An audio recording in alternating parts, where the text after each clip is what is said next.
¿Sí me escuchan? Buenas noches, sí. Bien, entonces, ahora vamos a empezar ya el análisis del estudio financiero de los proyectos que tiene más relación ya con el tema de la asignatura que estamos viendo. Aquí lo que se pretende es hacer una metodología que nos permita determinar si un proyecto de inversión es rentable o no. Eso es lo que se pretende con esta parte de la asignatura. Bien, entonces, ¿qué es lo que nos dice aquí el texto?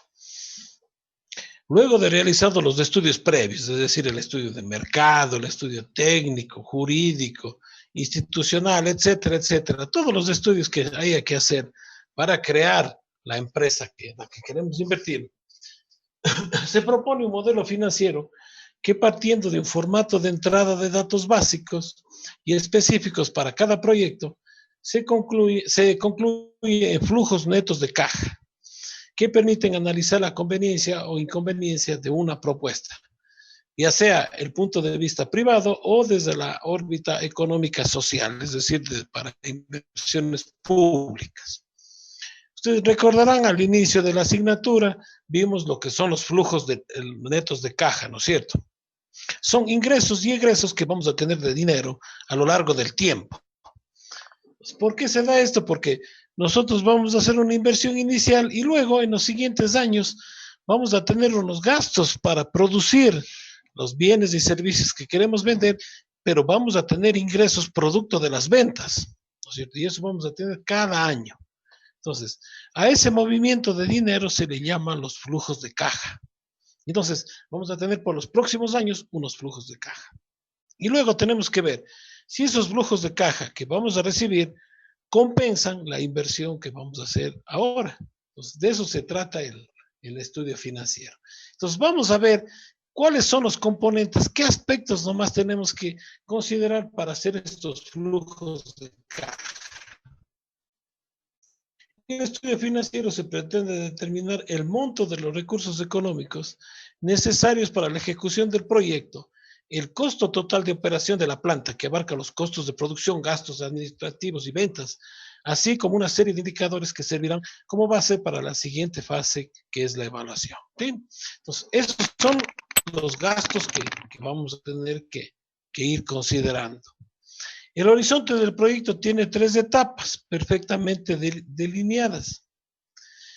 La primera etapa es la etapa de instalación o ejecución del proyecto, en donde no vamos a tener ingresos, solo vamos a tener que invertir dinero, ¿sí? Al inicio, para construir la planta, para hacer el montaje, etcétera, etcétera.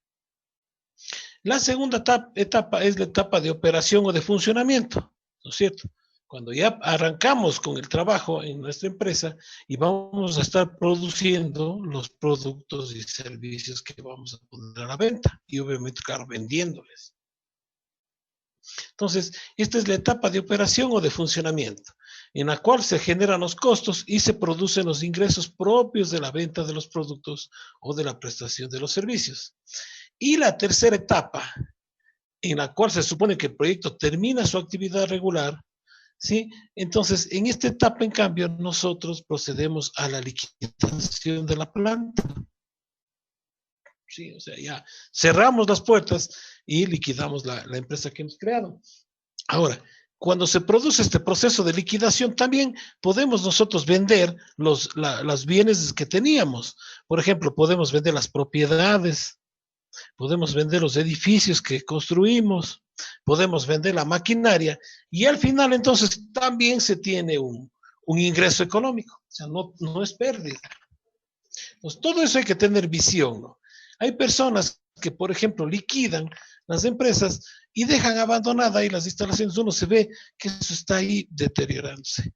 Entonces, no, eso es por falta de visión. Si queremos liquidar, hay que empezar a buscar compradores para las cosas, tratar de vender lo más que se pueda y recuperar parte del negocio, parte de la inversión que hicimos al inicio. La duración de las etapas depende de cada proyecto en particular. Entonces, si es un proyecto sencillo, no tan grande, la instalación, la etapa de implementación puede durar poco tiempo, ¿no? Pero si es un proyecto grande, sofisticado, puede demorar 2, 3 años la etapa de inversión. Y entonces, claro, eso es un aspecto que a veces se pierde esa noción y la gente se confunde. Piensa que ya de primera mano ya va a empezar a tener los ingresos y no. Mientras está invirtiendo, obviamente, claro, no hay ingresos, entonces eso hay que tener cuidado. Bien, ahora, ya adentrándonos en lo que tiene que ver con el manejo del dinero en lo que es el proyecto, primero vamos a ver el tipo de inversiones que tenemos que realizar. Primero tenemos las inversiones fijas, que se llaman. Entonces, se decide invertir en este tipo debido a que se utilizará para garantizar la operación del proyecto durante su vida útil. Son, entre otras cosas, ¿qué nomás las inversiones fijas? Los bienes tangibles como terrenos para la construcción de instalaciones o explotaciones agrícolas, ganaderas o mineras. O sea, tenemos que comprar el terreno, es una inversión fija. Las construcciones civiles como edificios industriales o administrativos, también es otra inversión fija. Las vías de acceso internas, las bodegas, los parqueaderos, los cerramientos, la maquinaria, los equipos y herramientas, la compra de vehículos y muebles son las inversiones fijas que nosotros tenemos que hacer. Con excepción de los terrenos, los activos fijos comprendidos en el proceso de producción se van depreciando conforme la ley de cada región lo indique. ¿Sí? Entonces, todos los activos fijos, las construcciones, los edificios, las bodegas, los vehículos y los muebles, sufren un desgaste. Es decir, su valor se va desgastando en el tiempo. Este desgaste se le llama depreciación. Entonces, esos bienes se deprecian. Los únicos activos fijos que no sufren depreciación son los terrenos. Los terrenos, el terreno mantiene su precio siempre, no sufre depreciación, pero el resto de activos sí.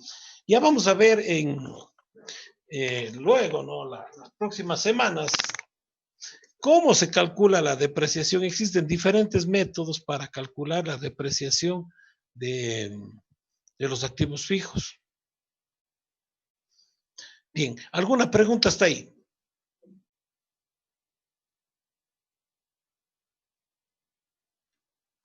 No, ingeniero, Por ninguna ahora por el todo bien. momento. Luego vienen las inversiones diferidas. Las inversiones diferidas son aquellas que se realizan sobre la compra de servicios o derechos que son necesarios para la puesta en marcha del proyecto. ¿Qué nomás son inversiones diferidas? Los estudios técnicos que tengamos que realizar, estudios económicos, estudios jurídicos para implementar nuestra planta. Los gastos de organización, los gastos que hagamos para el montaje de las instalaciones, para la instalación de las máquinas, etcétera, etcétera. Los ensayos y puesta en marcha. El pago por el uso de las marcas y patentes, sí, que ahora es muy común. O sea, la mayor parte de negocios que vamos viendo tiene una marca definida y claro, para poder utilizar la marca tenemos que pagar una patente. Los gastos de capacitación, porque como vamos a contratar a personal nuevo sin experiencia, tenemos que adiestrarle para que pueda fabricar los bienes y servicios que vamos a ofrecer. Entonces, todo esto tiene un costo. Todos esos son inversiones denominadas diferidas. Luego tenemos lo que se llama el capital de trabajo. Es decir, se requiere una cierta cantidad de dinero en efectivo para empezar a trabajar en la planta, en la fábrica. Porque si no tenemos dinero, ¿cómo empezamos? Ustedes comprenderán, se requiere dinero para comprar las materias primas, para pagar los primeros sueldos a los trabajadores, etcétera, etcétera, para pagar la luz y todo.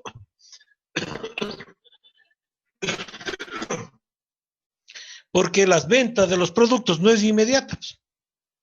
Tiene que permanecer un tiempo hasta que los podamos producir y hasta que los distribuyamos. Y durante ese tiempo tenemos que gastar dinero. A eso se le llama capital de trabajo. Es también un error que a veces cometen las personas que ponen negocios que no se acuerdan de que se requiere un capital de trabajo. Y ese momento, chuticas tienen que acudir a préstamos de última hora y pagando intereses muy altos.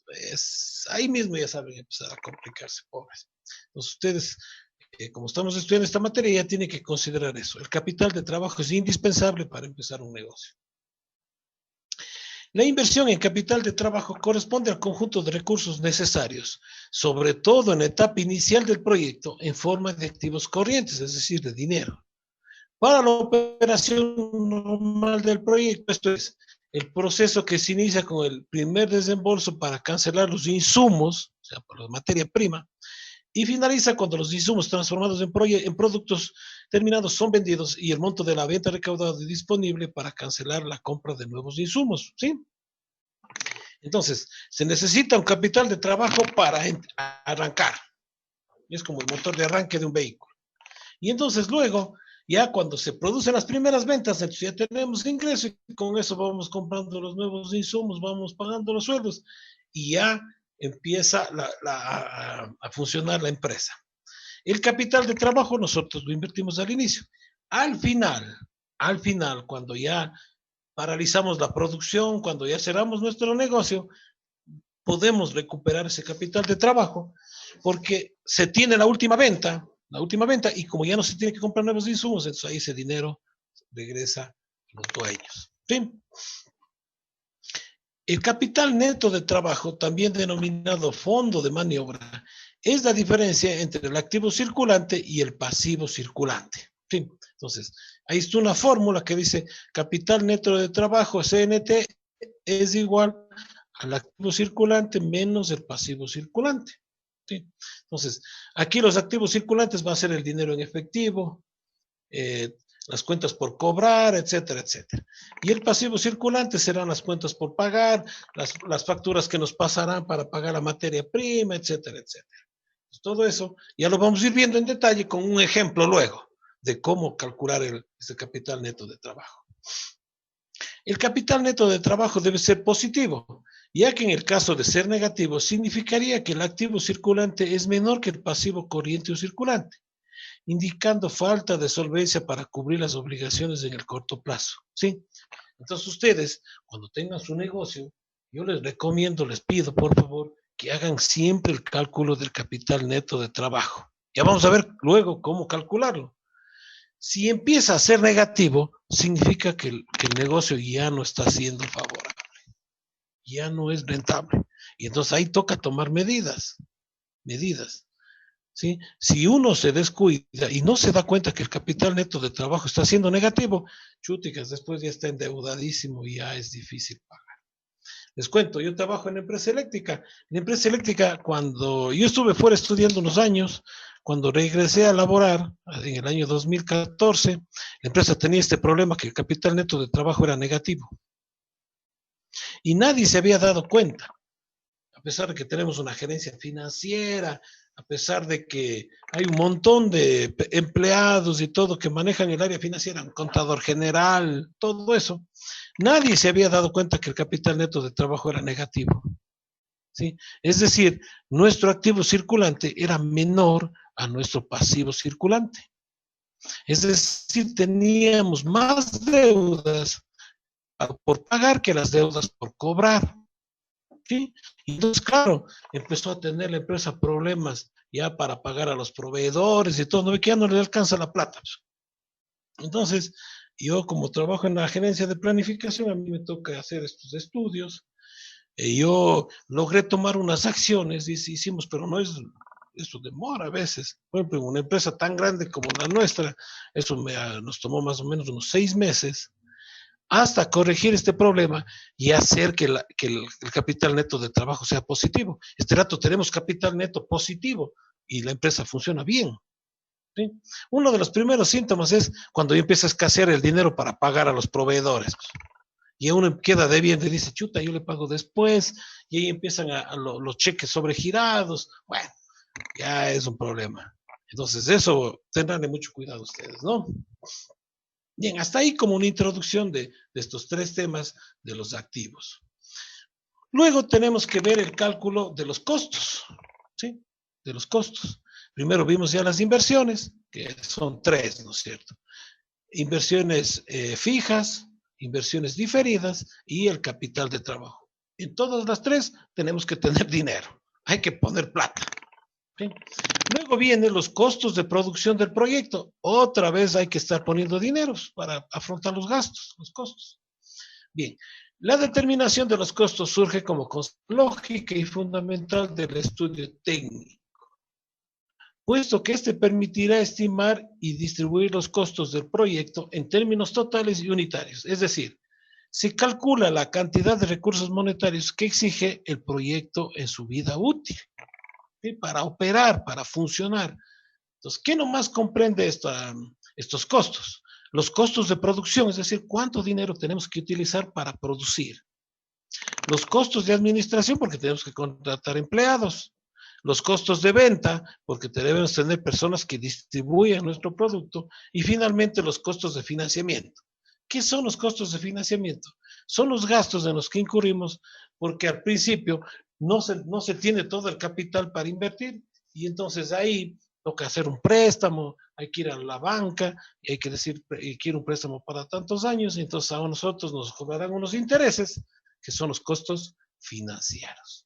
Bien, ¿alguna pregunta hasta ahí?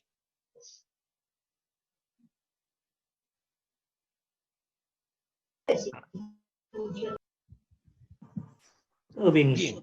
No, sí, creo que todo está bien. Perfecto. Bien, entonces vamos viendo primero los primeros costos, ¿no es cierto? ¿Cuáles son los costos para producir? Los costos de producción de un proyecto se pueden clasificar desde distintos puntos de vista, como son el sistema de costeo absorbente y el sistema de costeo directo. Los costos de producción, como se muestra en el capítulo 4.1, consideran tres elementos básicos como materia prima, mano de obra directa y gastos indirectos de fabricación, también denominados gastos generales de fabricación. Tres componentes grandes: materia prima, mano de obra directa, es decir, la mano de obra que interviene en la fabricación, y gastos indirectos de fabricación, otros gastos relacionados, pero que no intervienen directamente. Vamos viendo cada uno. En materia prima, son insumos utilizados para el proceso productivo. Si se incorporan o transforman en parte o en su totalidad al producto final. Por ejemplo, aquí en el libro, después vamos a hacer un ejemplo con una fábrica de yogur. Ya iremos viendo ahí cómo aplicar cada componente y todo lo demás, ¿no es cierto? Pero bueno, ahí, ¿cuál sería la materia prima? Es la leche que se comprará para poder hacer el yogur. Entonces, ese es un insumo porque se transforma en el producto. Luego tenemos las frutas, las saborizantes, para el ejemplo que le estoy diciendo, la fábrica de yogur, tenemos el tema de los envases, todas esas cosas que se utilizará para hacer el producto, ¿no es cierto? Aquí hay un ejemplo en el libro, vea. Dice, el cuero es la materia prima para las carteras.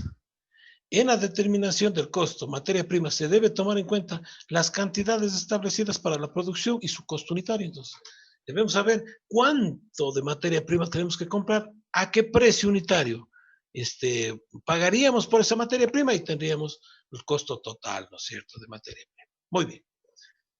Luego viene la mano de obra directa, MOD. Lo constituyen aquellos trabajadores que intervienen directamente en el proceso productivo. Para la determinación de su costo se considera el número de trabajadores que intervienen en el proceso, el salario base, los aportes a la seguridad social, los beneficios de ley, fondos de reserva, 13º, 14º, etc. ¿Sí?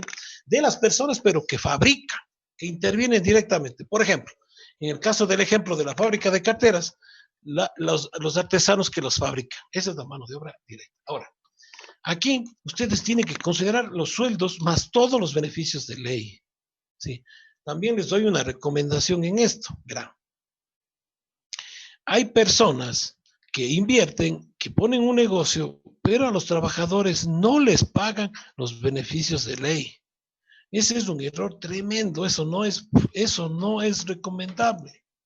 ¿Por qué, verán? Porque los trabajadores también tienen poder de negociación, no son tan sencillos como uno piensa.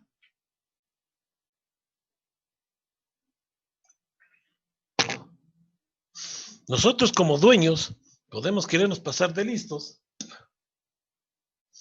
contratar a las personas y no pagarles los beneficios de ley.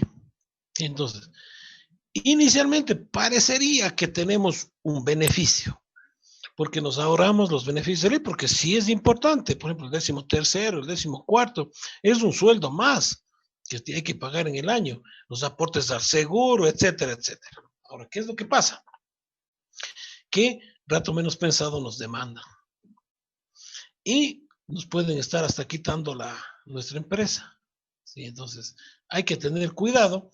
Una recomendación que siempre doy yo en este tema, y que a mí también me han dado, claro, cuando yo he estudiado este tema de administración de empresas, de economía, de esas cosas, es contratar un buen abogado. Un abogado serio que nos asesore correctamente, capaz de nunca tener problemas del orden legal. Bien, ¿alguna pregunta hasta ahí?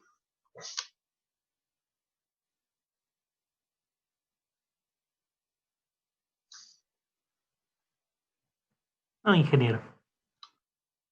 Bien, y luego tenemos los gastos indirectos de fabricación. Estos son costos de los recursos que participan en el proceso de producción, pero que no se incorporan físicamente al producto final. Dentro de estos rubros, ¿qué nomás se considera? Mano de obra indirecta, por ejemplo, si contratamos personal de limpieza, el tema de vigilancia para nuestros locales, etcétera, etcétera. Eso es mano de obra no directa. ¿Sí? Aquí tienen los gastos de energía eléctrica, de combustibles, de mantenimiento, servicios de agua potable, otros insumos, por ejemplo, detergentes, uniformes de trabajo, etcétera. Todos estos rubros que no pasan a formar parte del producto, ¿sí? Sino que son necesarios para el funcionamiento del sistema, pero son indirectos. Bien, entonces miren, esos son los tres componentes: materia prima, mano de obra directa y gastos indirectos. Por ejemplo, aquí, gastos indirectos importantes es el consumo de energía eléctrica, ¿sí? Entonces, miren, ahí también les recomiendo, cuando ustedes pongan sus empresas y todo, tienen que asesorarse bien de cuáles son las tarifas eléctricas a las que ustedes pueden acceder. Las empresas eléctricas siempre van a tratar de ponerle la tarifa que más le conviene a la empresa, es decir, la más cara, ¿no es cierto? Pero ustedes, ya como técnicos en energía, en electromecánica, ustedes deben estar pendientes de ver cuál tarifa es la que más les conviene. Y esa exigirle a la empresa que les aplique. Por ejemplo, ahora está de moda las tarifas horarias. La energía no tiene el mismo costo a todas las horas del día.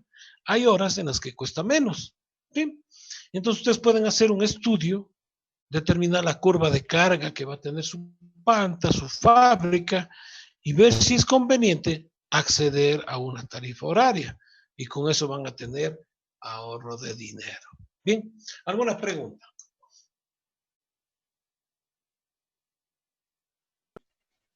No, ingeniero. Bien, ahora sí vamos viendo el tema del costeo, de cómo ir determinando ya los costos de forma práctica, pues, ¿no es cierto? Bien. De acuerdo al sistema de costeo directo, se distinguen costos fijos y costos variables. Los costos fijos representan aquellos que no sufren variación durante un periodo de tiempo. Es decir, estos costos no dependen de la cantidad de productos hechos o vendidos. ¿Cuáles son los costos fijos? Por ejemplo, los gastos administrativos. Tenemos que siempre pagar el sueldo a los empleados administrativos, independientemente si se fabrica o no.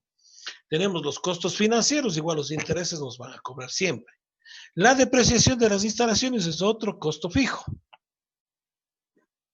Mientras que los costos variables sufren cambios en función de la cantidad producida o vendida. Por ejemplo, la compra de materia prima, las comisiones por venta, estas dependen de la cantidad de productos realizados y vendidos, ¿sí?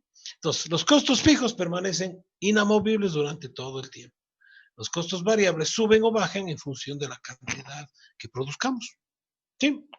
Bien, y entonces, una vez que ya vayamos definiendo estos conceptos de gasto, vamos llenando una tabla como la que está mostrada hace rato en la pantalla. Entonces, en la primera columna ponemos los conceptos de costo, ¿sí? En la segunda columna vamos poniendo los valores parciales, es decir, los valores que corresponden, que hemos calculado a cada concepto de costo. Luego vamos sacando un subtotal para cada grupo de costos y al final un total donde sumemos los subtotales. ¿Por qué utilizamos este mecanismo? Porque esta tabla, mejor dicho, que al principio es un poco confusa, para que ustedes se familiaricen, porque cuando ustedes ya tengan su empresa o trabajen en una institución, este es el formato que utilizan los contadores. ¿Sí? Yo también al principio me llamaba un poco la atención, a mí no me enseñaron esto en la universidad, entonces al inicio, pucha, como que estuve tonteando. La idea es que ustedes estén más o menos familiarizados para que no les coja tan de nuevo, ¿no es cierto? Bien, entonces vamos viendo cómo se va clasificando en esta tabla los costos. Entonces, primero vamos a poner el concepto de costos de producción. Y entonces, dentro de los costos de producción teníamos los costos directos, ¿sí? Entonces, en lo que dice uno, costos de producción, sacaríamos el total de todos los costos. En la parte ya donde dice costos directos, sacaríamos un subtotal, ¿sí? Y en lo que tiene que ver ya con los conceptos de costos directos, vamos poniendo los valores parciales, ¿sí? Entonces, el primer subtotal de costos directos correspondería a la suma de los primeros parciales, ¿sí? Así funciona la tabla. Bien, entonces, ¿cuáles son los costos directos? Primero la materia prima, ponemos el valor, luego los materiales, calculamos el valor, luego la electricidad, la mano de obra directa. Entonces, le ponemos aquí esos costos. Luego le sumaríamos los 4 conceptos, nos da el subtotal de costos directos. Luego ponemos los costos indirectos, asimismo calcularemos el subtotal. ¿Qué nomás vamos a poner en los indirectos? Depreciaciones y amortizaciones, mantenimiento, seguros de la planta, mano de obra indirecta. También el pago de seguros también iría aquí y luego lo sumaríamos. Al final, sumamos los dos subtotales y le ponemos en el valor total. Así sería. Ahora, ¿qué otros costos indirectos puede haber? Los costos financieros, que aquí no está puesto en el ejemplo, pero nosotros tendríamos que colocarle. Bien, ¿alguna pregunta?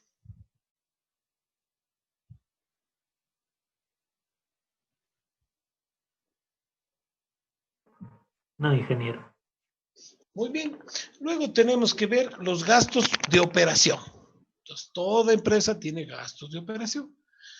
Son aquellos gastos que no se vinculan con el proceso productivo. Los anteriores son costos relacionados con el proceso de producción. Los gastos operativos son gastos adicionales y se clasifican en administrativos y de ventas. Entonces, dentro de los gastos administrativos, se originan en la función administrativa de la empresa, los constituyen los sueldos del gerente general, el área financiera, el contador, las secretarias, los empleados, los gastos de oficina en general, como teléfono, agua, seguros, arriendos, útiles de oficina. Todos estos son gastos administrativos. Y luego tenemos los gastos de comercialización por ventas. Representan los gastos en que incurre la empresa para vender y distribuir los bienes y servicios. Contempla también los sueldos y salarios del departamento de ventas y su personal. Entonces, también ustedes van a ver esta clasificación. En la contabilidad se tiene gastos administrativos y gastos de comercialización y venta por separado.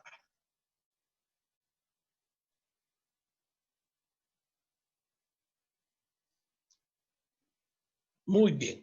Y entonces, cuando tengamos ya llenados esos conceptos de gastos, ya todos identificados, ya calculados, ya de todo eso, entonces iremos a esta tabla y le llenaremos la tablita.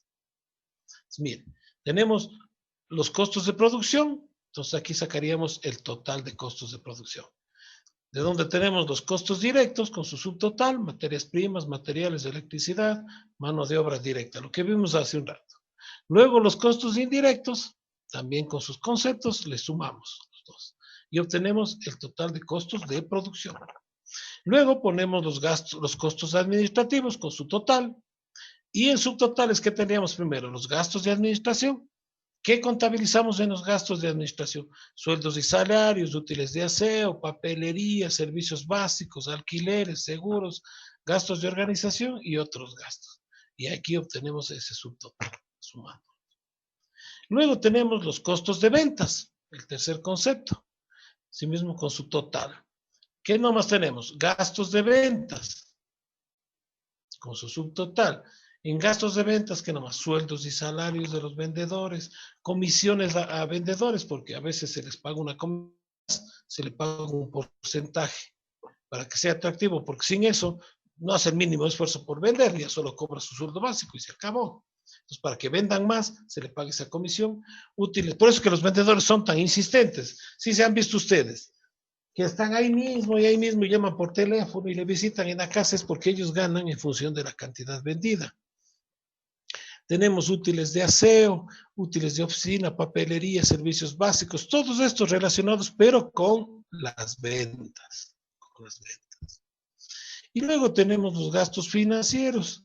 ¿Sí? Entonces, ¿qué nomás? Intereses a corto plazo, de préstamo, por ejemplo, esto podría ser para el préstamo para el capital de trabajo. Intereses a largo plazo, por ejemplo, un préstamo hipotecario para construir la fábrica. ¿Sí? Y otros gastos que existan dentro de esto, ¿no? Alguna comisión bancaria, alguna cosa pequeña. Al final, sumamos todos los conceptos de gastos y obtenemos un valor total. Bien, ¿alguna pregunta?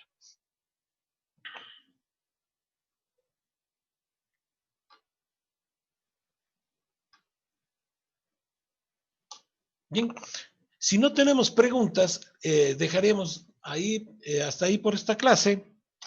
La próxima semana, el día miércoles, vamos a ver cómo ir ya determinando ya en forma práctica cada uno de los conceptos, ¿no es cierto? Estaremos viendo el tema de las inversiones, cómo calcular el capital de trabajo, todo eso, ya lo vamos a ver la siguiente clase. Haremos unos ejemplos, etcétera, etcétera. Luego, cómo haremos un ejemplo para determinar las inversiones. Bueno, ya vamos haciendo los ejemplitos, ¿no es cierto? La próxima semana creo que es la última que tenemos clase antes del feriado. Ojalá terminemos toda esta parte ya de la inversión de los costos para que ustedes puedan hacer un trabajo y continuar ya avanzando con la calificación que ustedes vayan obteniendo de la asignatura. Y ahí fijaremos también la fecha de la siguiente prueba, la segunda pruebita que daríamos. ¿Estamos de acuerdo?